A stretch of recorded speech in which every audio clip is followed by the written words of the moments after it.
Going. You're live. We're live. What's going on, guys? We are live. Welcome back to the stream. We have a great episode here for you today. I'm here with Luke. Got to bring Luke on here, and of course, we're not working here. Here we go, Luke. Welcome to the stream, man. Great to have you here. Glad to be here. Yeah. So this is gonna be really great because Luke and I, if you've seen our podcast, Unconventional Mindset, Luke, we had a great chat on that podcast. We and did. by the way, how'd you find that podcast? I liked it a lot, actually. It was kind of short lived for me because there was so much to talk about, and I think the reason why me and you got together to actually do this live stream together is because we branched off in so many subjects, and me and you talk a lot off camera, and we realized that our conversation should be recorded and shared to the public, which is why we're doing this live stream in the first place. Yeah. So I kind of got the bug for chit-chatting and kind of just talking about stuff that I feel very passionate about. And I think that it's just time for me and you to get down and dirty and have a good old conversation for a lot of people to share, where we can just kind of keep it raw and real and, you know, and kind of cut through the crap, right? Yeah. It was pretty cool because I remember because we met at playing hockey. Yeah. And it was really funny there because I think for a while, we never really kind of chatted. No. And something happened where you just found out that I was doing a podcast, and I'm like, well, the whole idea is really to talk to people that inspire us to live our best life and like what it means to live a good life. And then right away you were just like, oh, that sounds interesting. And then we started chatting like, oh my God, we have so many things in common. And just like what you were saying is that we both kind of want to have a space where we can talk openly and honestly about the things that we think are important to us, the things that are going to make us have a good life. And yeah, like you're saying, why not just get together and just chat about it and just talk about it and see what comes out of it? Yeah, it's funny you say that because we played hockey together for years, and not like we didn't talk to one another, but like, I had no idea what you were invested in or what your background was in. Yeah. And little did I know, is I was interested in hooking up with somebody that was involved in this world, and once I found out what you were doing, I'd be super intrigued, and of course, like minds come together. And it didn't take us long to figure out that we have so much in common, and that this little friendship, this little partnership here that we're trying to start didn't take long to get created. So here we are. I think it's good to maybe touch base on why we're doing this. Yeah. Like why do you feel that we wanted to start this together? Like what are you trying to get from this new venture that me and you were trying to do? Yeah. Well, I'll ask you first. You Yeah. So hit it well, right. I guess the easiest thing is that like both of us, we're huge consumers of content. Yeah. And I think as me and you get chatting, we both realize that there's so much flaws in the content that's being created. And when maybe 100%. Not, I'm going to say the word flaw, but you know, we see a lot of stuff where it's so much driven towards consumerism, grifting, influence, and there's just not a whole lot of just regular middle class people really just trying to tackle the issues that we want to get to. We're not millionaires, we're not billionaires trying to just sell you on our lifestyle. I'll say not yet anyways. Not yet. We'll well, get you know there. what I mean? Like, you know, and when I say millionaires, I'm talking about the uber wealthy, right? Yeah. You know, and I think that a lot of people are getting all their information from these, you know, top 0.2% of the world, and it's just not realistic for people following these people. Like, why not just have two regular guys just be relatable and just talk about stuff that we feel passionate about, and let's cut through the crap, right? And we're here now. Look at us right now. You know, a little bit of a ragtag setup here. We got everything on display, but we're just like for me, I'm always really anal about how things look on the screen and everything like that, and getting the tech production all set up. But then I was with you guys, I'm just like, fuck it, let's just go live, and you know, we'll figure out how things are going to play out anyways. Let's just have that conversation, right? This is a total work in progress. We have some, you know, we have some guidelines on how we want to progress with this channel. But right now we're just kind of throwing ourselves out there. We're trying to get some feedback. We're going to learn from each other. Yeah. It'll evolve as we go. Yeah. A little bit about myself for people that might not know me. My background is in fitness and personal training. I've been a personal trainer for over 15 years. in wellness and health and nutrition. And also I'm a full-time investor. I've been investing for about 10 years, living off my investments now for about 5 years. We're definitely going to be talking about that at some point Yeah, in terms I of think how a lot of people can get that done, because that's important, like that financial freedom. Yeah, I think a lot of our topics are going to be based around, like you said, how to live a better life. We're going to be talking a lot about. You're going to be able to bring a lot of business aspects to it. I mean, I'm going to be wanting to talk about wealth and health just in subcategories of that, just like all the time, because that's basically where my expertise and my passions are. Because honestly, what's more important than wealth and health? Honestly, they both coincide with one another. One complements the other. You really need both. You know what I mean? Like, and it's, just to touch on that a little bit, like people can say that wealth is not important. Oh, I don't need a whole lot of money, but let's be real. Like a good amount of wealth is going to bring you a lot of happiness. It's going to reduce a lot of stress. Oh yeah. And there's just, there's this whole saying that money doesn't bring happiness, but that's a load of crap, right? I mean, it's 100% lie. You need money to be able to do things in life and to be able to have a decent life. I think it's once you get to a certain level, then you can say, okay, do you need more? Yes. But I mean, which we'll talk about. Yeah, I mean, our world revolves around money. It's like, it's an issue because it's literally one of the things that, like, I'm attached to money, and like I'm in a nice wealth class, and and it still doesn't feel like enough, and I have to battle with it every day. I have conversations with my wife, and it's like, do I want more? Yeah, I want more because I want more experiences. I want less restrictions to spending. That's the biggest one. Yeah. The restrictions on spending. Like if there's something that comes. So a question: how do you feel then that you're being restricted right now in your spending? Or maybe let's give some context. Like how much money are your investments bringing in? You're comfortable talking about that, right? Yeah, sure, for sure. Well, it's so like I'm invested in covered call ETFs primarily, which give me income, and I talked about this on the podcast before, without going into much detail about that specifics right now. But I invest in the markets through dividend producing covered call ETFs. So instead of capturing capital gains via growth, I get paid out in monthly dividends. So my growth is getting paid out to me in real time, right? Which is a popular strategy a lot of people are taking because a lot of people want to live off their investments, and they don't want to wait till they're retired or whatever. Well, look at it this way: you could invest in the market and you could grow your money and then take it all out when you're 65 and start spending it. So let's say you invest, let's use round numbers. At least let's say you put $100,000, and that $100,000 turns into $1 million in 20 years. Just hold it. Okay, then you're going to go spend those returns when you're 65 as you cash them out. For me, I'm going to spend all that money in real time. Right. So not waiting for the. Yeah, I don't want to wait till I'm 65 to start spending my money. Yeah. You know what I mean? That's these ETFs, these new products, they've become real popularized because a lot of people are wanting to they want to get away from the rat race. Yeah. They want to, you know what I mean? They're not career hungry as they used to be. They're realizing that, there's no freedom in climbing the corporate ladder, or you know what I mean? Or you're trying to grow a business that has no runway of growth. Yeah, right? yeah, I hear what you're saying. But at the same time, that not saying that there's no enjoyment in a job or owning a business. It just, for me, I want my freedom, and that's basically why I designed my life to be the way it is. Okay, so like just back to what I was saying there, like because you were saying that you feel restricted in your spending, like how much are you making, and then how much so it's do you think you need to? So this is the caveat. This is the caveat. So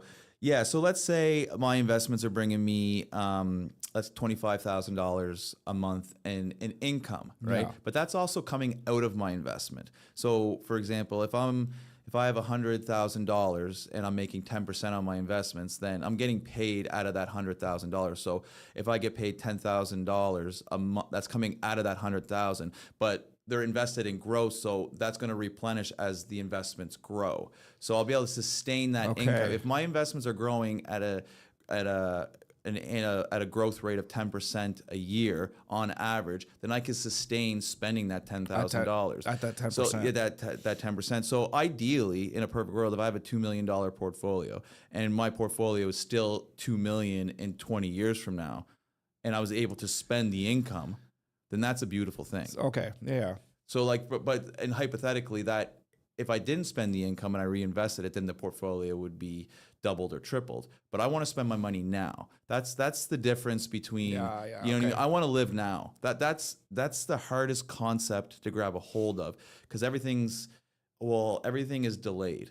You know what I mean? Like people are like, well, this whole like idea of like retire when you're 65, start enjoy your life. Yeah. Why do you want to do that? Why don't you want to live right now? Because now is when things are, we're young now. Well, we're the youngest we'll ever be, like right now. Yeah, 100%. It's like, okay, like, like, I don't know what it feels like to be 65, but from what I see, it's not so great. You know what I mean? No offense to the 65-year-olds. And I mean, there's different, like, I hope to be, like, this is the other part of my life. I want to be a very vibrant 65-year-old, right. But like, I don't know what it's, there's this awesome quote that really stuck out with me when I was watching some content. It's like an older person obviously said this. I know what it's like to be young, but you don't know what it's like to be old. Okay. You know what I mean? And that's interesting. It is very interesting because we can only assume what it feels like. Because like I have a mother, she's 89, and I look at her and she's up and she's moving around and she's very healthy for her age. And I'm just like, well, I don't think about what it probably feels like to be that old, because she's just so witty and she's so about, like, right. up and about herself. I don't, you know what I mean? And then I spend some time with her, and you know what I mean? It's like, and I see her in the mornings, and there's a lot of like slow goings and aches and pains. And it's like, you have to understand that, aging is real. You can, without getting into the weeds about that, but yeah, I want to spend my money now. I want to enjoy my life now. And the restrictions that you're getting back to is like, with this type of life that I'm trying to live, I have to make sure that my investments are going up so I can justify my spending. Okay. Like I can go spend all my income, but if my investments aren't growing, then I'm just taking I'm just spending out of my pool. You're feeling maybe a little bit constricted then, and that you can't spend as much as you want to, because you have to be careful. Like if you spend too much and there's a down market, you have to replenish that pool. I have to be aware of that. Like I have to be, there's been lost decades, which means there's been no growth in the market. However, I do implement a trading strategy to try to take advantage of volatile markets, but that's not guaranteed money. I'm sure at some point too, we'll do something where we'll sit down. We'll have an episode on probably multiple, just talking about but just to touch base, just touch base on the restrictions, because it's like it's very important, because like I think a lot of people are like, oh, I'd love to do that, but how much is it going to cost? You know what I mean? I would, even when you start doing the calculations, like you want to go on a trip or you want to go to a restaurant, or you get the bill and you're like, you know what I mean? Like, and it's like, I don't want that to not have that feeling of I don't give a shit what the bill is, or I don't care about what the thing costs. I just want to be able to live my life. Like that's my dream wealth. And I don't know what that number is. And I don't want to put an imaginary line. If I get to this, I have an idea of where it would be, and if I had this much and I could draw 10% off of that, but still have the other half to keep reinvested in the growth, But I do know that this is a new phase that I started in my investing career. I'm only about 2.5 years into it, and I do, and I still feel restrictions on spending. And you know what I mean? Like part of my life is trying to get experiences that I want at value. That's kind of my full-time job, is to enjoy my life on value right now. Because I want to, like, if I'm trying to go on a trip, okay, well, me and my wife are getting the basic fare and we're taking our backpacks with us. We're not checking luggage. So stuff like that. Like we don't go out to eat. You know what I mean? We don't. We try to find value where it's at. We only have one car, so you know what I mean. Like this whole lifestyle that we're adopting. But me and her we're together all the time. We have our lives. Our autonomy is intact, which is the dream for us right now. It's just the next step is a lifestyle upgrade, which comes with growth. Yeah, it's really interesting because I think we have different mindsets on this, in the sense of, you're generating your wealth and your income by investments. Yes. And mine is completely different, where my mindset is I'm building a business. Yes. And my business is building wealth. So you mentioned something that was interesting I just want to touch base on. and hear your thoughts on it, because you're like, I don't know what my number is in terms of happiness, or not happiness, but to not have to worry about stuff. For me, my number, at least right now, it's very simple. Like I have it. I don't know if it's the entrepreneurial brain, but it's like if my business is generating $10,000 in revenue every month, I don't have to worry about a thing. Okay. Ever, because I know that'll be enough money for me to be able to, number one, pay for everything I need to for the family and everything. We can take care of everything, and we can have everything we would want. And then I would have the time and flexibility to go ahead and put forth the energy and the time that I need to build my business to make even more money. So everything else on top of that is just gravy. So I'm at the point now in my business where it's like, okay, how can I get to that first $10,000 a month in recurring revenue, and then take off from there? I know, like, what's the like? I know there's the difference of like, oh, how much personally would I want to spend, but I think about it in a different way of an ecosystem of, I need to build a business, and this is the money I need to be able to do that in perpetuity, and then launch from there. They're the same thing. They're a line. It doesn't have to be a number. It's like that. This is the thing. Like everybody people like the whole term of moving the goalposts, right? Like say if if I can just have $100,000, well, more likely you get to 100,000, then you're gonna want the next level. It's gonna be 200. Add another zero, and that is never not gonna happen. Yeah, the goalpost phenomenon is true. So but you have to understand where your baseline is. Like I'm at my baseline. This is the best it gets for me. You're okay with that. This is where I'm at, but I'm here, so I want the next level. So because I want to work towards something, but I'm not going to sacrifice what I have. This is the thing. It's like, am I willing to over risk to have more? No. Am I willing to go and put in extra labor and put my body in a stressful situation to have more? No. So I'm willing to take calculated. So what I'm willing to do is to stay invested, take, very, I don't want to say no doubter trades, but I take very high probable trades that take a lot of patience to set up. Yeah. You know what I mean? I'm not going to go get in front of the market and just start trying to like look for opportunities when they're not there. When an opportunity comes my way and be like, okay, this is a great opportunity, I'm going to take it. But I'm not going to go and get in front of the computer and try to find something that's not there, because the investing is my world. It's my business. But in the context of what we're talking about right here, what you're saying is you want content, you want comfortability, that where all your needs are met, so that you have free time to do what you love. The freedom to be able to do what I need to do. You love, but you're not going to stop working, but you're going to be working for enjoyment. And to feel a sense of purpose as well, too. Purpose, 100%. Yes. Yeah, 100%.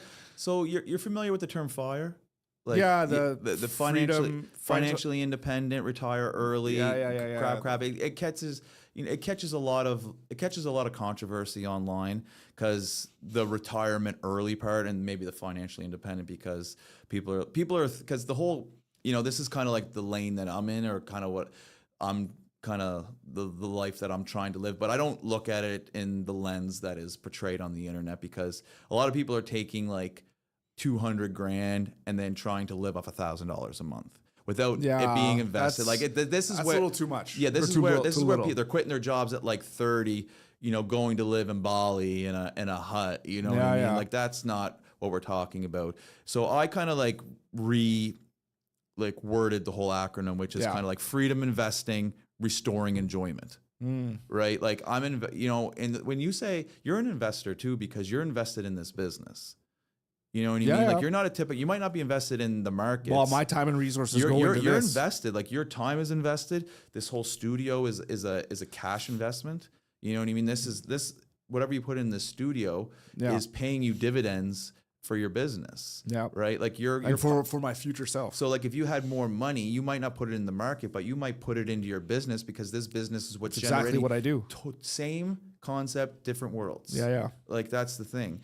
And like what you're saying is like, and like when I said there's no number, but it's more of like, it's like what can, we all have a number, but that number is going to change. But what you want is enough money to have all your needs, all the needs met. The needs met with a little bit on top, so that you can pursue your whatever it is that you enjoy. Whatever you find gives you that sense of purpose, which at the end of the day is kind of what we're doing here. And I think why we connect quite a bit is that we're trying to find what's the sense of purpose and what gives us that motivation, irregardless of how much money you have or if your needs are taken care of. What do you do with your life? How do you find that sense of purpose? So you wake up every morning and being like, I'm doing what I'm supposed to be doing, or I'm doing what I'm meant to do. Isn't that the and how do you find that? Isn't that the question that is like always trying to be answered? The question of time. What's your purpose? Or what's the purpose of life? What's the purpose of life? It's like, okay. And then like, I think that's the crap in content that kind of like drives me crazy is that I think everybody's trying to like sell their lifestyle, like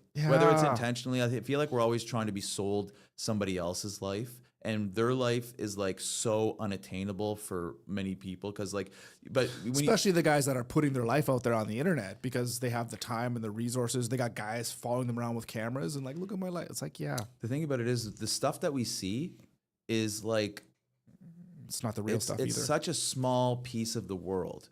It's such a small piece, but it's all we see. You know what I mean? Because they're the ones that have like, they're the ones that control the algorithms. The people who are like high up in the content food chain. Yeah. They're the ones that are making money. They're the ones that are successful, and it makes making content look easy. Yeah. They're like, oh, look at us. But they're like, I think I asked ChatGPT like what percentage of YouTubers are actually living like very handsomely off their thing, and I think it's like 1%. It's small, yeah. If even that, you know what I mean? Yeah. And like 90% of them fail after like a month. You know what I mean? Just like it's like the restaurant business or any high turnover business. Yeah. Or highly desirable industry. It's funny because I'm not prepared for this in terms of having any studies, whatever. But I do remember hearing stories of like the happiest people in the world are not the ones that are making the most money or have the luxurious things. It's like they're going to like this village somewhere in like a third world country, and it's like a fisherman with his family, and he just goes out to work,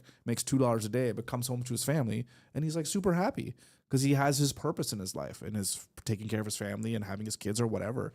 So it's and it's unique to everybody, like you're saying. It's not about finding what other people tell you. I think a lot of people are happy but can't realize it. I think a lot of people are. I think a lot of people are living a happy life, but they just can't realize it until that lifestyle is taken away from them. I truly believe a lot of people are actually happy but can't enjoy because they see everything that they don't have, or things that they're not doing. But in retrospect, they actually have a very nice life until they get sick. You don't know what you have until it's gone. The most cliches are cliches, but I think that is the most. Like I love to do an episode about cliches and like their relevance, but that is the most relevant cliche ever. You don't know what you have until it's gone. Yeah, it's like, especially with health. Like I could be sitting here and I do it every morning. I'm a little achy, I'm a little sore, but like that's par for the course, bud. Like I have to, like you think you're gonna get up like a spring chicken and just bounce out of bed? No, you're gonna be a little achy, no matter, you know what I mean? Some days are better, some days are not. But listen, you're not waking up with chronic pain. You're not fighting a severe illness. You know what I mean? You're able to get up and get on with your day just like everybody else. And listen, if that's taken away from you via some sort of horrible hardship, then you're gonna wish you were back in this position. Diagnosis. You're gonna wish that you were back in this position. So you better own this position you're in right now and embrace it. And I have to catch myself sometimes and just be like, look, like you got it going right now. Like this is a great situation. Just put it in perspective. Do you think that that's human nature? Like, are we just destined to just get into a position and you just get comfortable in it, and you're just, the brain looks for comforts and it just goes into this pattern of familiarity? I've been so in tune with the human mind over the last like couple of years, just through like books and content, and really trying to like be aware of what my mind is trying to do and what it's gravitating towards. And it's 100% a threat seeking mechanism. It wants to, it doesn't matter. Like, and it's like, I've studied a lot of, awareness and a lot of books on presence and meditation and all this stuff. Okay. And it's like, without getting into the weeds, it's like our mind is always trying to find the next problem. And whether I always said to my wife is that our problems are great. We have amazing problems right now. Like, you know what I mean? Like our problem, because there's always a problem. There can never not be a problem, whether it's just like, oh my God, there's no ketchup in the fridge, or whatever the case may be. Like small little things. Oh, my fantasy hockey team had a bad week. Like those are great problems. Yeah. You know what I mean? It's like, oh, but it's always into perspective as well too. You know, because when people are having a problem, like I think I just saw a video the other day. Speaking of content, it was like Jocko. I think he was talking about Jocko. He was just saying something about resolving conflict, and he's like, oh, my wife comes up to me and says like the ice machine is not working or whatever. And he's like, you don't just be like, oh, princess, well, let's just, what do you want me to do? You want me to go to Alaska and get this? It's like, that's not how you resolve conflict. You have to like meet them at their level. But I guess the whole point is that when you put it into perspective for her, like that ice machine not working is a big deal. But then, you're not in, where is it? Like, where the wars are going on? You're not in Ukraine. You're not in the Middle East or whatever, right? Yeah. Like imagine having to wake up and I don't know if I'm going to get blown up today. That's a problem. That's a problem. That's a problem you don't want. Yeah, exactly.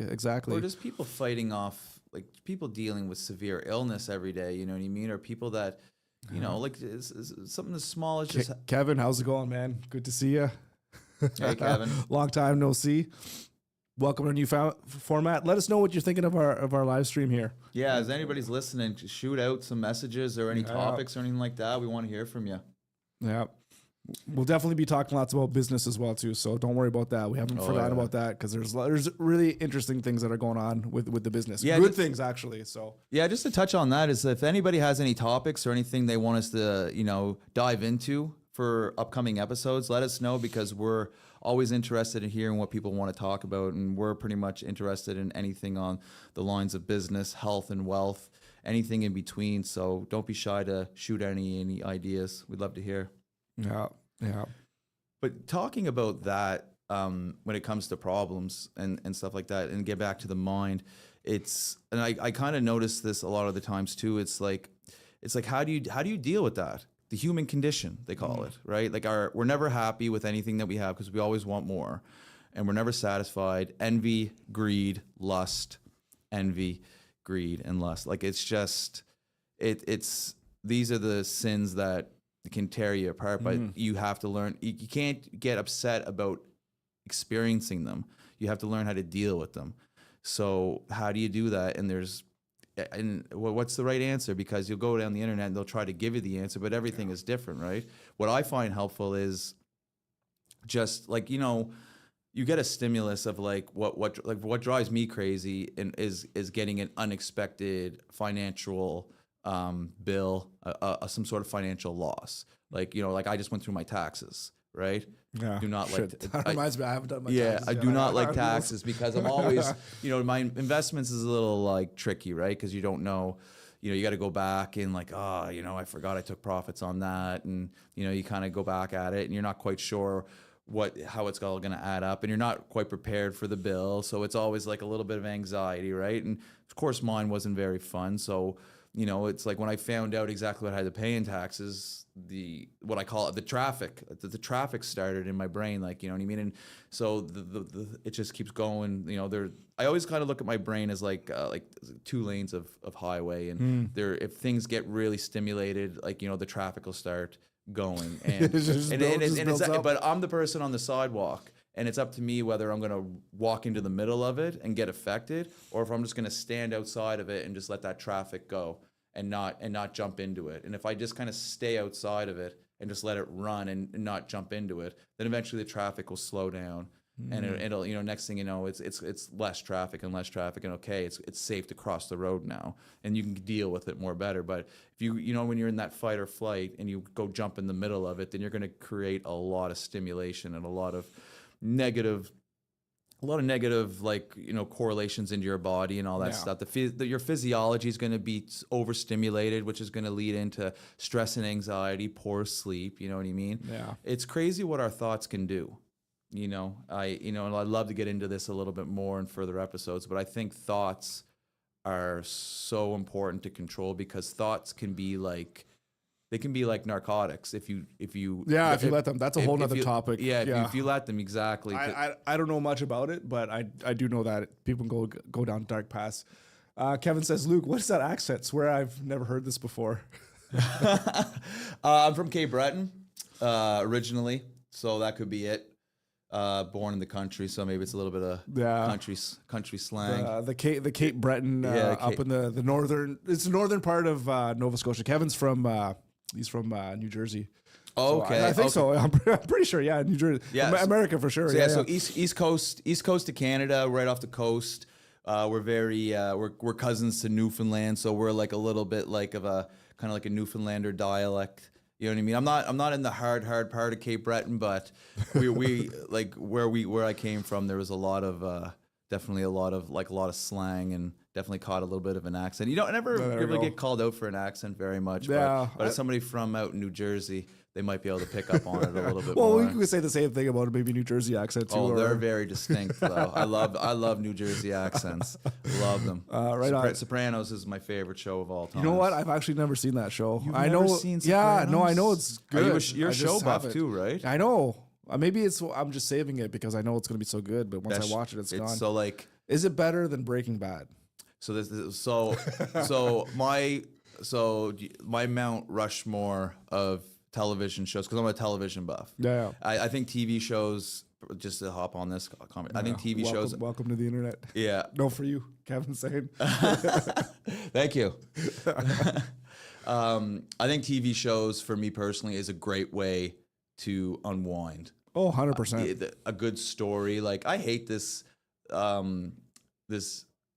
like, what's the word I'm looking for? This shade that's thrown on Netflix and chill. Like, y'all, you're gonna sit home all night and watch Netflix. Oh, it's just like, do like nothing. It's like, listen, like, I'll tell you right now, I'm at some of the most peace of my life is when I'm sitting on my couch at the end of a day with my dog between my legs and my wife, and I'm watching a great show, and we're both present. All right, you should be careful with what you say about having your dog in between your legs and well, your wife. I have a French bulldog, and he likes to get in between my legs, lower legs, and he that's where he feels safe. So he's just a cuddly little guy. So, but yeah, if you met him, you'd understand. Yeah. But that being said, so my Mount Rushmore of shows, and I'd love to go off about this on another day, but my Mount Rushmore of shows is Sopranos, Breaking Bad, Game of Thrones, The Wire, and Ted Lasso. Ted Lasso's a good show. It's funny. The Wire, I know it's on my list, and Game of Thrones, I've seen the season 1, but that was it, because I heard it ended up in a bad note, and then I'm like, I don't want to finish. I don't want to get invested in a show that just ends like shit. You gotta just a bad ending, like How I Met Your Mother. I don't know if you've seen that comedy show, and ended. I'm like, this is the stupidest thing ever, and I was like, it almost ruins it. So I'm like, why should I waste my time? But yeah, I don't know. It's just a TV show. Bad ending, subjective to the viewer, I guess. But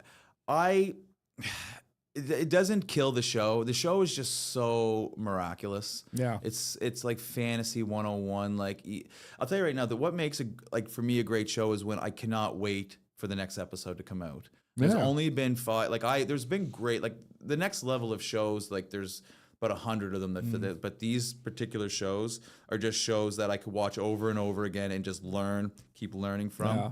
But Sopranos is the OG, because it's so well written and so well acted, and it's not your typical mafia type of show. Like, it's all about dialogue. Yeah, because he's in therapy or something like that too. With his therapist. But it's just like, you don't. There's not a whole lot of. There's no gunfights.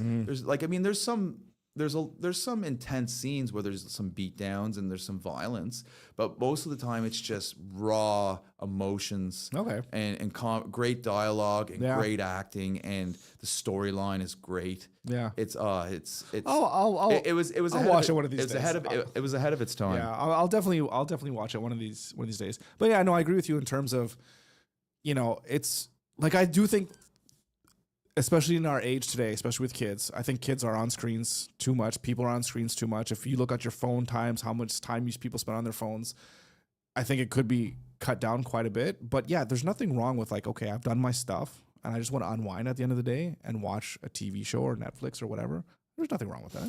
I wouldn't put shade on anybody for doing that. I mean, how is it any different than sitting down and reading a book? Like, let's be real. Like, people like, oh, well, you should no, like seriously. Okay, like, you could argue, like, if I'm sitting there, like, the way I look at it is, if something is taking you out of your mind and putting you in the present moment, and and you're just there. You're not sitting there thinking about the past and the future. I hear you. You're with it. You're with this story. Yeah. You're engaged. You're focused. You're being entertained. You're being entertained, but you're not. It's the things that make our minds run in circles, which is where screen time gets a bad rap. It's if you're looking at Instagram, scrolling down and like, oh, look at her. Look at this guy. He's jacked. I'm not jacked. Why am I not jacked? Oh, he does this. He does this. Oh, you're getting into the comparative game. And you're feeling feelings of low self-worth, and then you're kind of getting hooked in consumerism and influence, and that creates anxiety and all that stuff. That's not what you want to feel at night. You don't want to feel that anytime during the day, but especially not at night. I don't feel that anytime. So I think that if you're reading a good book, I read as well. I read in the mornings, but if you're reading a good book, it's the same concept. You're reading it. You're into the content. You know what I mean? Whatever the book is, though. But if you're reading a book that might have a lot of that negative influence, but at the same time, I guess it's the same thing with a show. I don't like watching violent shows at night, like a lot of like crazy killing and gunfights, because it's overstimulating. Sure, yeah. You know what I mean? So I guess it's like viewer beware. Yeah. No, I hear what you're saying. It's just something that's. So I just don't buy this like don't be watching Netflix at night, or or whatever it is. It doesn't have to be Netflix or whatever you're watching, right? Netflix is just the broader concept for all viewing. You know what I mean? It's like Netflix is just what they say. You could be watching any type of streaming service or television program. You know? No, I hear you. It makes a lot of sense.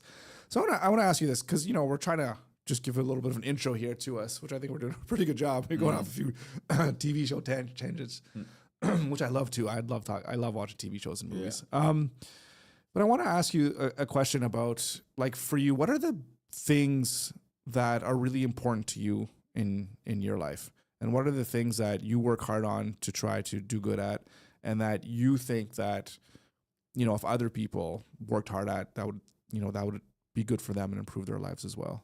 Loaded question for sure. Sorry. No. Here's a grenade. Here you go. No, it's for me, taking care of my physical and mental health has got to be the number one priority, because if I'm not feeling good, then my day isn't going to go good. If I don't wake up with some sort of clarity or some sort of physical ability to be able to have free movement during the day, then I'm probably not going to have a good day. Nothing else really if I'm like, for example, when I get up and I'm sick, or if I'm like underslept, or you know what I mean, I just feel ill, then it doesn't matter. I could go make $10,000 that day, but it's not gonna mean nothing to me if I'm not physically fit and mentally fit to enjoy it. Being sick is like the nothing worst. matters if I'm not there physically and mentally. So that's number one that takes. And then of course my relationships. I have a great relationship. Me and my wife have been married now for over 6 years, together for 16. That is the most important relationship in my life. We work really hard at our relationship. I think the person that... As it should be. That's a whole nother topic we'll get into about how marriage is it's not easy. And it's something that you need to work at. 5 episodes deep. Oh, yeah. You know what I mean? Yeah. Like, you know what I mean? So just relationships, community, having people to socialize with, for me is so important. Just being able to like be around good people that give you good energy. Yeah. Now the opposite is, but being around, but I find that hard to find. I find it so easy to be around people that are very negative, that are very that they complain. I find that there's a lot of bitterness in the world. Yeah. I see it all the time. People are bitter about their jobs. They're bitter about they all feel like they're getting dealt a bad hand. Yeah. It comes off in a lot of conversations, like where it's always some low level complaint about stuff. Every conversation always has some sort of leveling, or people are kind of like bonding over complaining about the same thing. And I hate that. Yeah. You know and that's what I mean? why, just sorry to interrupt you here, because going off, because it's really important stuff you're saying, but that's kind of why we're doing this, is that we want to have a place where we can talk about things in a positive way to try to elevate ourselves, as opposed to just being in that state of complaining about things and not doing anything to actually rise above whatever it is that you're complaining about. You know what I mean? Because I hate the complaining. And then it's like, well, what are you going to do about it? You know what I mean? Like, I understand you could be valid even in your complaints, but then what are you going to do about it? Right. And that's where I think, personal accountability, personal responsibility to try to build the life that you want to build or whatever it is, because at the end of the day, who's going to come save you anyways? Right. Like, no one's going to. You have to do what you need to do, like to build your relationships, to build everything that you want. Misery loves company. You know what I mean? It's such a profound statement. And easy to complain to. It's like, you know what I mean? Like, I even though, even conversations that I'm not involved with, like in the locker room, in the dressing room, at the gym, just overhearing people, like, you know what I mean? Everybody feels like they're being screwed. Everybody, there's this huge victim mentality. And, the world's not a fair place. It never will be. And that's a hard acceptance to take. It's not a fair, and you really have to, like, be the conqueror of your own domain, and that you're the only one that is responsible for what happens in your life. Like for like case in point, like exercising and taking care of your body, that should be the most important. That's your most important real estate that you'll ever have. People will put more energy into their homes, into their cars, into what their friggin' baseball card collect, like into things that really don't have, that give them true value. Like your body is something that you're with. Like at the end of the day, you're with that from birth to death, and that when that thing is working good, you will feel good.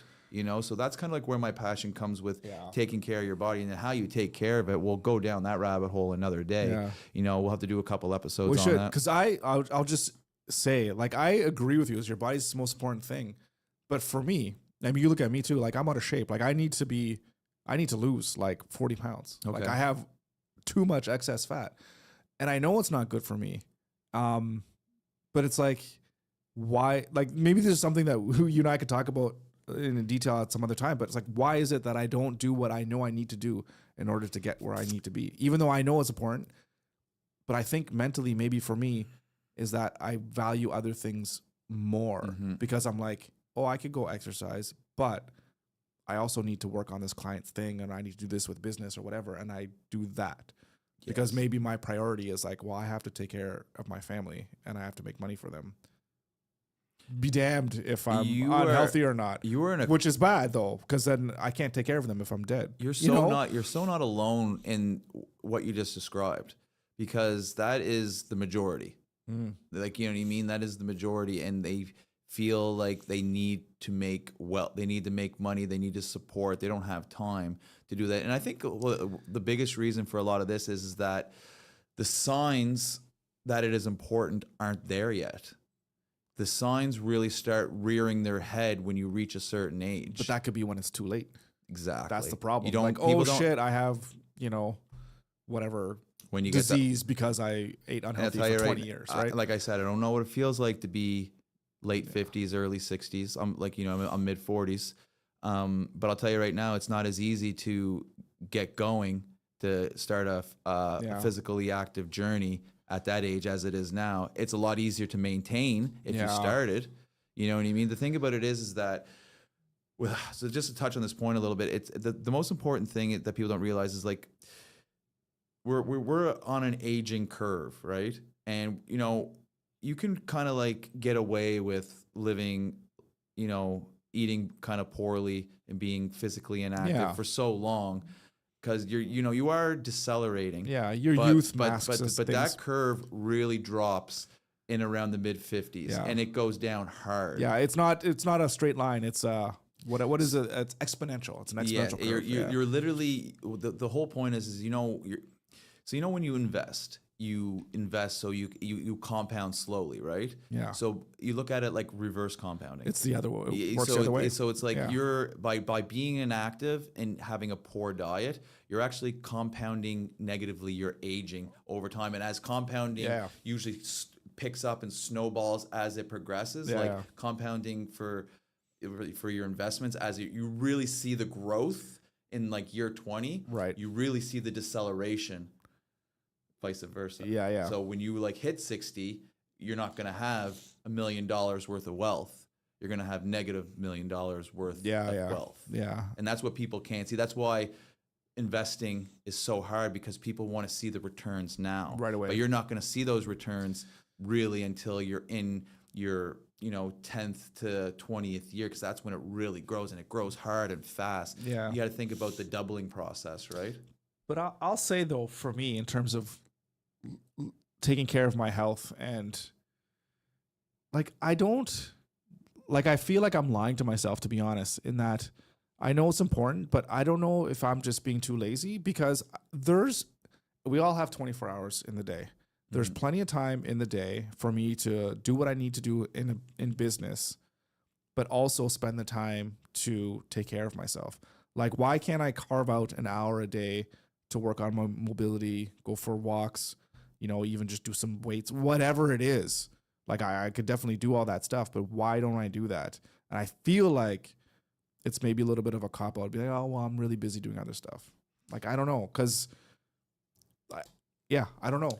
Because there's time. Well, what about the time when I'm watching TV? Let me ask you a question. Right? So you have no restrictions when it comes. You have no resistance when it comes to doing stuff in the studio, I bet. Like if I wanna, like when it's time to when you do stuff in the studio, like when you have appointments or when you're doing your podcast, right? I try to minimize it as much as I can. Yeah, but when you have to come into the studio, you don't really have the resistance that you have if you were to go do a workout. Like if you had to do a workout, because in your mind, you have it built that this has to be done why? Let me ask you this question. Why do you come and do this work in the studio? Why do you do your business? Why do you do all this? Like, what is your mind? What motivates your mind that you're able to do this? That you're able to do your business? What motivates you? Because you obviously have no problem running a business. You're very look at this studio you created. I think. Well, thank you. No, it's great. Like part of it is I enjoy doing it. Okay. And another part of it is, well, I really do I'm the only one that makes money in the house. My wife doesn't make any money. So if we don't make any money, that's it. Game over. So really that is a really big drive of, okay, well, I have to make money. But yeah, I mean, I just know it's been like that for so long, because I mean, our kids are 19 and 17, almost like you were talking to Andrew before, almost the whole time they've been homeschooled since when they were babies, obviously, Andrew was take care of them. So that's almost 20 years of me being the one, providing in a sense. Right. So that's just what I have to do. I don't know. So unpacking that. So you have to do this because if you didn't do it, you guys would not have a place to live. You would be financially in disarray, which nobody wants, right? You would obviously, you guys would be living in poverty. So you have to do this because of the fear of what could happen if you don't. Yeah, 100%. Okay. Yeah. So let's flip that. Okay. And let's throw that into health. So what could possibly happen if you keep going down this road of not taking care of yourself properly? You could be subjected to disease very easily. You could be subjected to chronic pain. Which I have been, by the way, for the past at least 10 years. You're giving yourself a lot more risk to heart attack. These things, they don't seem real because it hasn't happened. But these are all risks that are coming. It's hard to quantify because you know what I mean? It's not the same as money, because you need money now, because if you don't pay the rent, you know what I mean? But at the same, if someone came knocking on the door today and said, hey, listen, you're having a heart attack tomorrow if you don't do this, it's like, well, yeah, I'm going to do that. So for me, so like how I built my mindset around health and fitness is that I know that getting old is going to be difficult.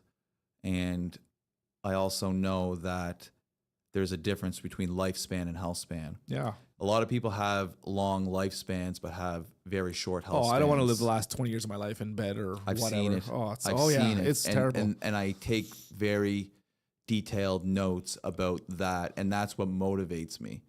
And also, like, I personally get, I'm more wired for exercise. Like, it's my drug. Like, I love you must feel something after hockey. I love sports. Like if it was sports, like I'd play hockey every day if I could, if I had the time, but also you're older now, you get aches and pains afterwards. But like racket sports, pickleball, badminton, tennis, squash, like I'll play anything. I love that. So that I could, if that was my exercise every day, I knew, because I feel like it's not like, oh, I don't have to go to the gym. It's like, no, I'm just going to go to the basketball, shoot some hoops. So I would do that every day. Maybe that's something I could do. This is what I had to do with a lot of clients or people that just ask me for health advice. You have to find something that you enjoy. Yeah. Like if you go, like if you want to go do I go show you a strength routine and you're like, I don't like this. Yeah. And then you're not going to do it. Don't do it. Yeah. You know what I mean? You know that some stuff is important. Like my wife, for example, hates the gym. She's tried it. She's tried it many times. She doesn't like the vibe. Yeah. She doesn't like the machines. She doesn't like it. And but she loves yoga. She loves Pilates. She likes the community. Yeah. She likes the music. And she just found, she's always done yoga, but she just found Pilates. Like I always wanted her to, like, yoga's very passive. It's one dimensional. I wanted her to make sure that she did something more strength focused. You know what I mean? So she can, it's important. She needs to maintain her muscularity, right? Yeah. That's something we'll dive into in a later chapter. But she found Pilates, which is more strength oriented, right? Yeah. And she loves it. And I said, perfect. You found something that you really like. And she does it once, twice a week, and she's seen great improvements, and she loves doing it. And that's what that's something that you should try. Whatever it is that you enjoy, whether it's hiking, whether it's pickleball, hockey, you know what I mean? Like that's the most important. And the same thing goes with nutrition. Like people, like it's really hard for people to like try to eat healthy, but you have to find a way to take healthy ingredients and create food that you like, which is a whole nother world that will go down in another time. Yeah, 100%. But I think the main thing is that how are you going to cultivate a mindset that makes you be like, if I don't, then I'm going to have a very uncomfortable back nine of life. This is what my life is going to look like. Yeah, but you just can't see it. You can only, but you got to be able to see it. You got to be able to see it. It's like, well, go hang out in a senior's home for a day and talk to a bunch of them and just see what kind of life they led that got them to there. That's what motivates me. Yeah. Is seeing the people in my life that took the right steps. So case in point, my mother has 3 sisters. They all grew up smoking and just kind of living around the kitchen table, smoking, playing cards, drinking. That was all my family growing up as well. All the table, you see the old pictures, there's just smoke everywhere. It's unbelievable. The Cape Breton way, right? When she was 50, she decided that she had enough of that. She stopped smoking and started walking every day. Just 2 little things. Stopped smoking, started walking. And unfortunately, we just put her sister to rest last week. Was her last sister, all younger than her. My mom is 89 and still going strong. And all her younger sisters are now passed. And she just made those 2 life changes. She was the only one that stopped doing that smoking, stuff. And the other 2 died of lung complications from smoking. And she stopped, like I said, she stopped when she was 50. Those 2 changes, walking and stop smoking, that extended her health span to where she is now. Crazy. Yeah, and she's such a huge motivation in my life. Yeah, just seeing that, right?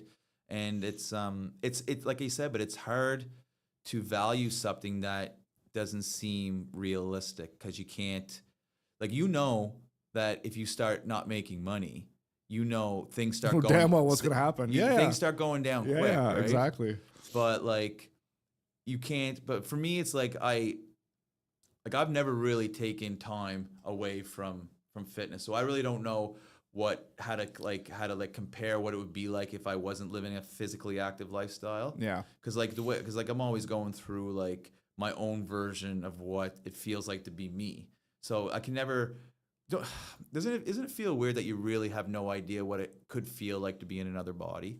Because you only have. I've never thought about that, but it's crazy. I guess it'd be weird. You can kind of compare yourself to everything else, like this car, that car. I wonder what it's like to drive this car. You go drive it. You know what I mean? I wonder what it's like to go on this vacation, go on that vacation. But you'll never know what it feels like to be in another body. Or I don't know what it's like to have 300 pounds of muscle or something like that. I don't know. Yeah, but I can compare myself to what I was before, and when I remember when I was 20 years old and I was, I weighed 140 pounds and I could run this fast and this and that. Yeah. Or I could like stop I could start eating very poorly, and I could stop being physically active, and then I could see what that feels like. Do a little experiment. Experiment, you know what I mean? You know, maybe if I was an actor and I had to like go down some sort of crazy path for a role, then I could Did you like see that Christian Bale role in The Machinist when he lost like I don't know how much and he was like 114 pounds? Yeah. Did you see that movie? Yeah, but you know another crazy one that I always kind of gravitate towards is the Dallas Buyers Club. Oh, Matthew McConaughey. And it's like I need to look sick. Okay, yeah. Well, I'll just stop Who was eating. the supporting actor? He was the lead singer for Arcade Fire. Oh, Jared Leto. Jared Leto. Yeah, both of them had to go down that role, and like I've taken in a lot of McConaughey's. I read his book, and for that role, he's a good dude. Yeah, he's a real. Got to get him on the podcast one of these days. Yeah, Matthew, if you're listening, bud, give us a shout. But yeah, it's crazy because it's like you only have one body, and I think a lot of people think that it's kind of crazy because I have a lot of friends that still like to have the weekend drinks and kind of go down the roll, and I always kind of think like why haven't they stopped doing any of this yet? Because and my other buddy we had a conversation about it because he just got off that train. And I kind of helped him with it, and he's been off it now for a little bit.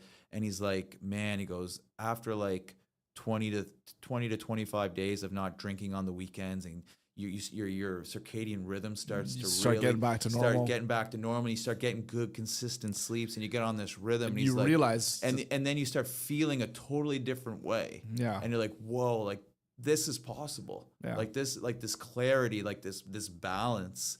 You're like, and then so that's how it worked for me, and we'll talk about this at another time too, because I went down the road of like I lived a party lifestyle for 20 years, and it was very destructive. Yeah. But when I got out of it, it was taking these nice big breaks off and getting like really good like sleeps and good balance and eating good, and then trying to go back to that lifestyle and just getting rode off again. It's like, no. Like I know what the other side feels like. That other side is so much better.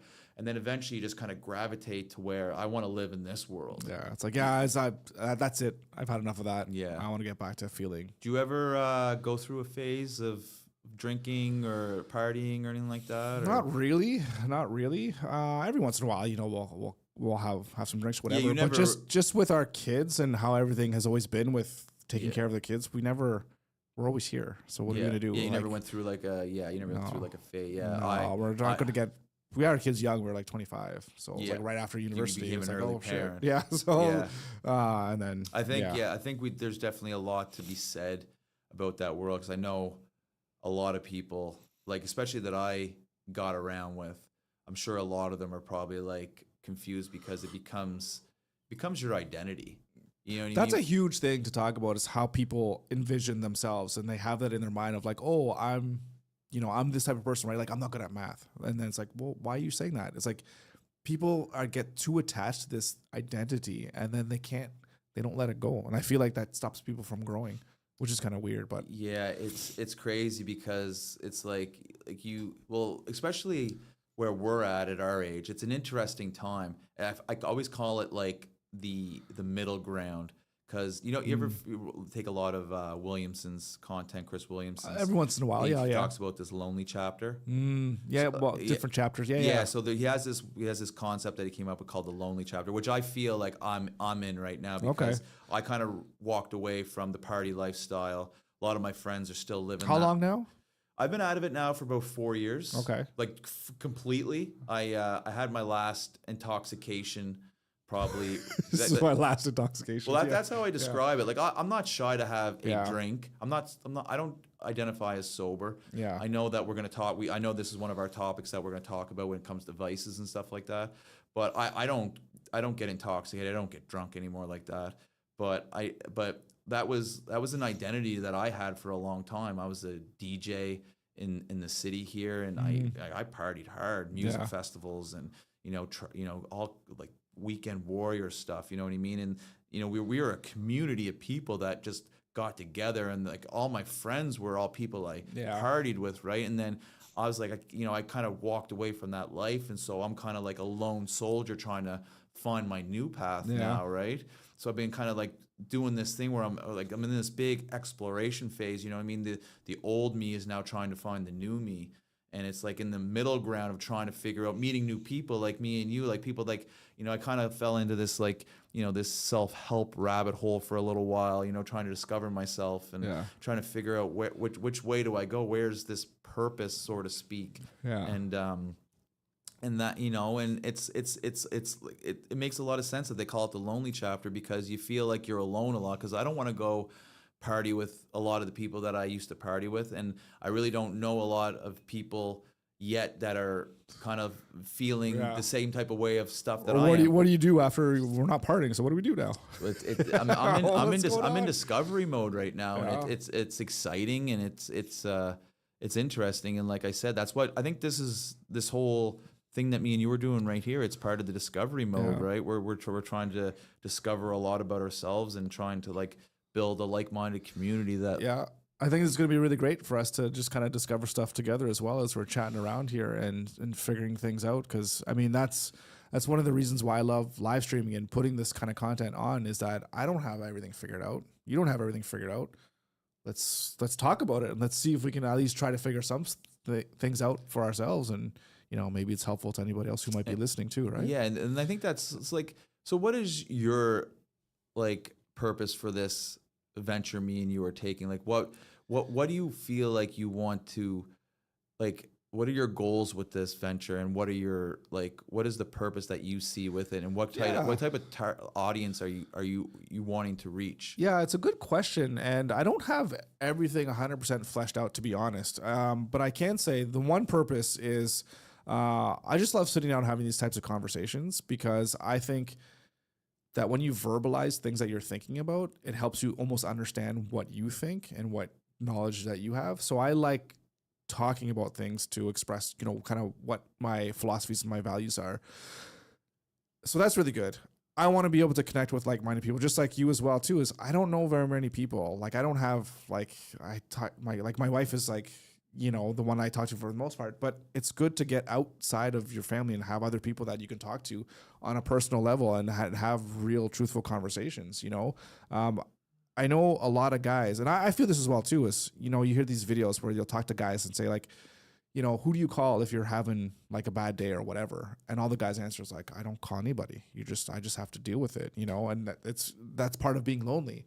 And I feel like having this live stream and just you and I chatting, it's like, hey, no, I know somebody that I can call, and people watching, like maybe you guys have somebody that you can call, and we can have chats and discussions. So I feel like in terms of a goal, creating a community of people that are kind of like us, that are, you know, that want to get together and have these deep conversations and trying to figure out, you know, what they can do to improve their life. That's really kind of what it is. Yeah. And just to have fun too, and just to have a good time and not take things too seriously as well. Cause part of life is, you know, Andrew was having a hard day the other day, and, you know, you just have a hard day because you're having a hard day raising kids or whatever.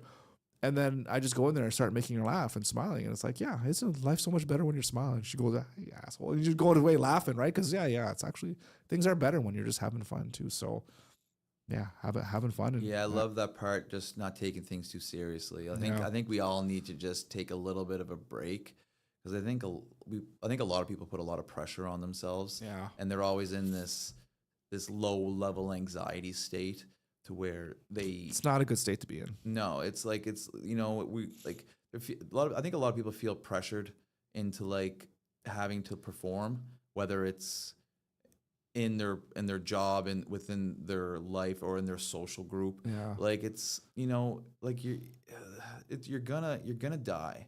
And I think, you know what I mean? Like, I think it all comes back down. You're gonna hear me say that all the time. Yeah. Whenever somebody's like complaining about something, I look at them in the eyes and I'm like, you're gonna die. Yeah. Like, you're going to be dead soon. So it's like, it's really, and that's, I mean, I got this tattoo right here, Memento Mori. It's a Stoic philosophy saying, was like, remember, you're going to die. Yeah. Right. I put it right there because. Reminds me of that Memento movie, you know, the one Christopher Nolan movie. Yeah. Memento. He couldn't remember stuff. Yeah. Remember Sammy Jenkins or whatever. I put it right there, and I put a Mori Fati right there, which is another one for acceptance. Just accept this. You got to accept the crap that you just can't control. And it's like, that's the hardest thing, because it's so easy to just self-loathe and just be like, oh, fuck my life. You know what I mean? That's like, I hear that so much, like over nothing.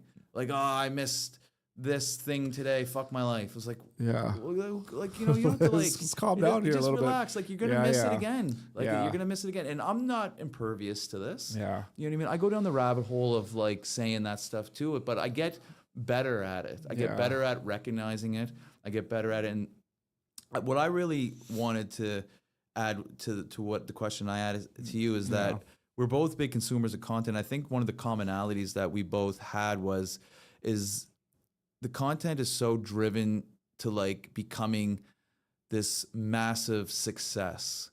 When I think we all just gotta want play the algorithm and gotta yeah, get it's bigger, like all these grow. things are spit out to you how to be like this perfect muscular physique or have this $100 million business, and those things are just so unattainable. Like, you know what I mean? I'm not saying they're impossible, but like they're the anomalies. They're, you know what I mean? They're the ones that are getting all. And should you even strive for that? Do you need $100 million business? I don't want to risk. Can you just have a nice business that's a lifestyle business that you can make $100,000 a year and take care of your family? I don't know what kind of person I would be if I had $100 million. Like, it's like I would be a different person. Like, I'd be one that has a helicopter. I'll tell you that right now. I would be 100%. Like, it's like listen, I'm not gonna play a fool and being like, if somebody exposed me to that type of wealth, would I not accept it? Oh, yeah, yes, of course I would. But at the same time, do I want to work and stress hard enough to obtain it? And do I want to risk what I have to obtain it? Yeah. No, I do not. I'm very happy where I'm at. I want to grow nice and smoothly up my path within my risk tolerance. Yeah. And I do see a nice growth trajectory for where I want to be. I want to upgrade my lifestyle so I can have more experiences, so I can have less restrictions. But I do not need that level of wealth. I don't know what comes with it on the other side. I see there's a lot of humility being exposed in podcasts about people expressing that money and fame do not give you what you think it's going to give you. It actually creates more anxiety and depression because I see what you mean. Because I'll tell you right now, the biggest lesson I've learned is I expressed to you when I went through some major losses through the stock market, and I recovered those losses and outgrew those losses and replenished my wealth. But when I was in that dungeon of despair, I told myself, if I can just get out of here and I can get through this, I can get that money back, everything's going to be perfect. And I did that, and I felt worse because it didn't fix anything.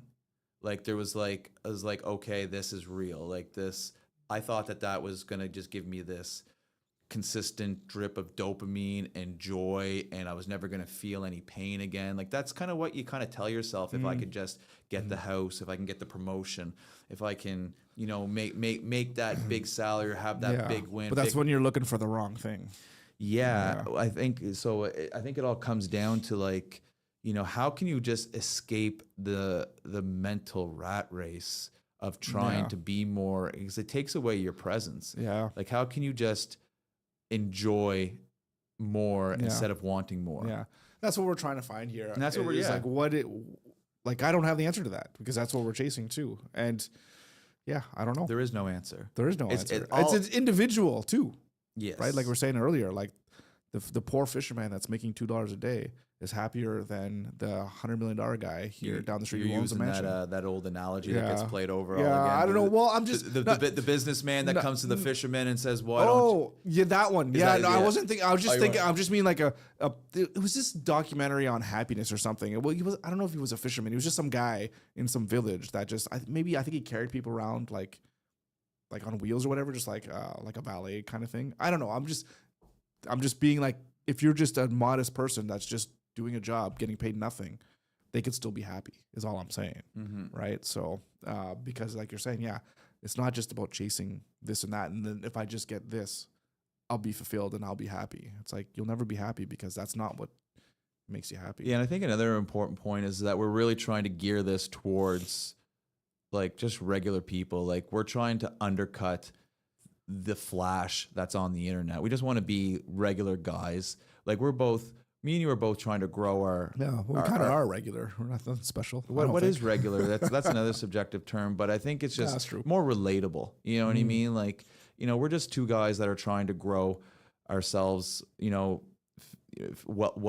Financially and physically and mentally as well. And we just want to get a nice little community of people that we can I don't want to say help, but just that we can network with, and we can all just kind of share our ideas. And I know that we have ideas about having more interaction with a group where we can get questions and we can chat about them. We'll see how things go. There's no such thing as experts when it comes to wealth and health and how to be a better person. I'm sorry. If people say they're an expert on happiness, you know what I mean? Maybe they. I don't know. I've heard of anybody say they're an expert on happiness, but there's a guy. There's tons of really? Arthur Brooks is one. He calls himself, and he just studies the science of happiness, right? Okay. And he puts out good content, but at the end of the day, it's like I think people just really want to hear genuine conversations. They just want to be heard. They just want to, people want to see people's vulnerabilities. Like if I have a bad day, why don't just express those types of things? I think, like you see social media, that's where people go to perform. That's where they go to show they try to perform their best looking selves, right? And in reality, like there's so much crap that happened in and out of that day that you just didn't see. And I think we just want to expose the stuff that you don't see. Yeah. And that way people can feel way more accepted in their own life, so they understand that, hey, we're all going through the same thing. We're still trying to make the same end roads meet. Yeah. Well, 100%. Yeah. That's what this show's kind of about. That's what like the podcast is all about. Like, hey, let's talk about your life and talk to people that have gone through stuff and just share their stories and see if it relates to other people. That's right. I'm really looking forward to this journey. Yeah. Yeah. It's going to be fun. Anyways, if anything, at least it'll be fun. Anyway, so we'll have a good time here. If right? anything, that's the most important thing, right?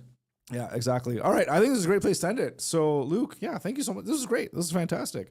So anybody who's still who's watching this, obviously, I guess you could watch a replay. Just let us know in the comments what you think. And we'll be back here. I think we're planning to do Thursdays at 1:00 or something like that. Yeah, we're trying to get this off once a week at least. And, we'll try to get it going for an hour to 2 hours as long as it see takes. What happens. But we want to hear a lot from people that, tell us about anything that's going on in your life that you want to talk about. We would love to jump into it. And don't be shy.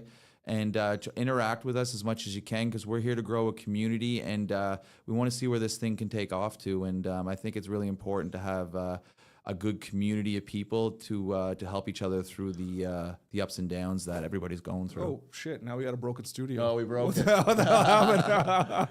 Oh man, that's crazy. Yeah, that's a good way to end it. All right, guys, have a good one, and we'll see you on the next stream.